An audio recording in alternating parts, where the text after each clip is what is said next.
Folks, I am Abhijit and today I am presenting the 13th episode of Basics of Medical Science, and in this episode I am covering the skeletal muscle system.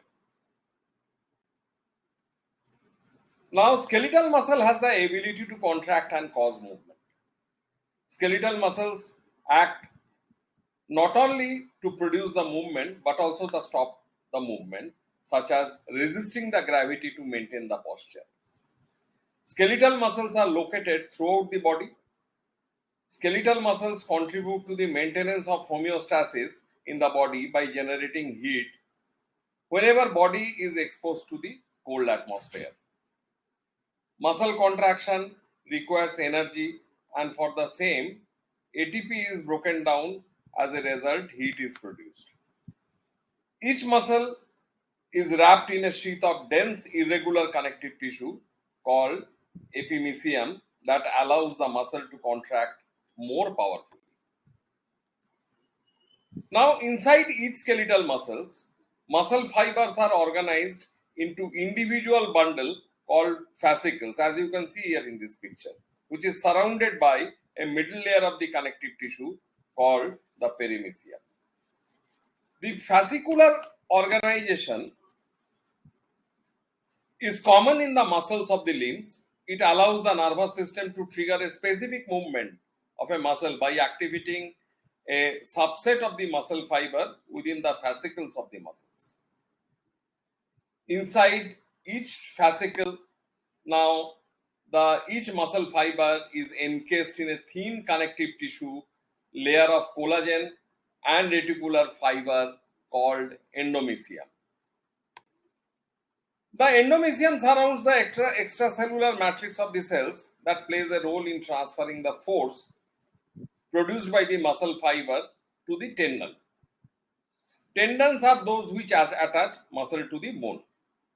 Now, the site where the motor neuron terminal meets the muscular fiber are called the neuromuscular junction.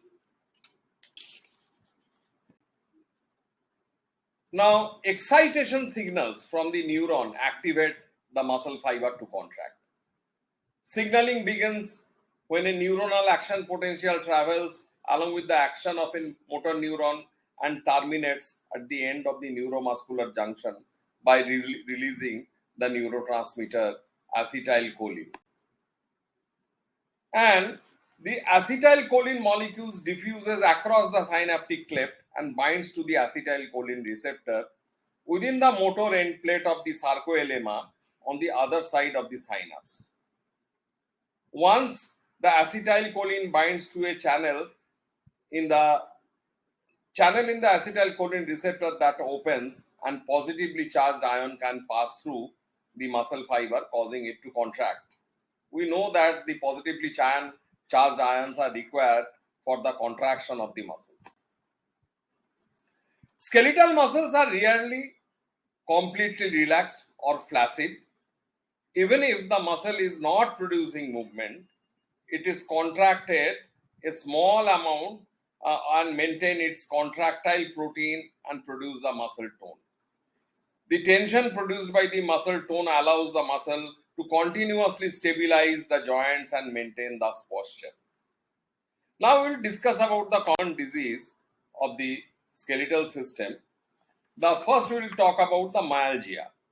Muscle pain originates in any of the muscles in the body is called myalgia. Muscle pain can be localized to any of the group or diffuse involving multiple muscles group. Now, muscle pain is the hallmark symptom of some chronic conditions like fibromyalgia. Related symptoms that can occur with the muscle pain are tenderness, swelling, redness, and fever. The next disease what we will present about is the myasthenia gravis. The myasthenia gravis is a neuromuscular disorder and that causes the weakness in the skeletal muscles, which are muscles of your body used for the movement. Now, in this condition of the myasthenia gravis, what happens? The antibodies, they attack the neuromuscular junction and it reduces the effect of the neurotransmitter like acetylcholine. and which resulting in the weakness.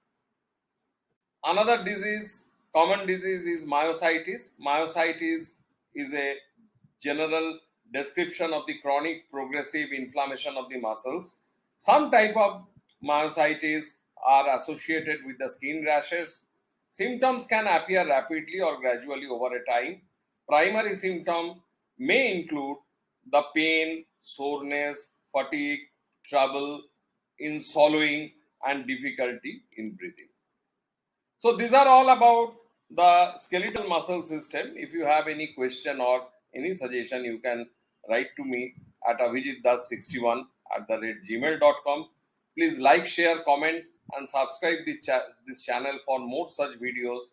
In the next episode, I shall be covering the nervous system in a great detail. Signing off till you meet in the next episode.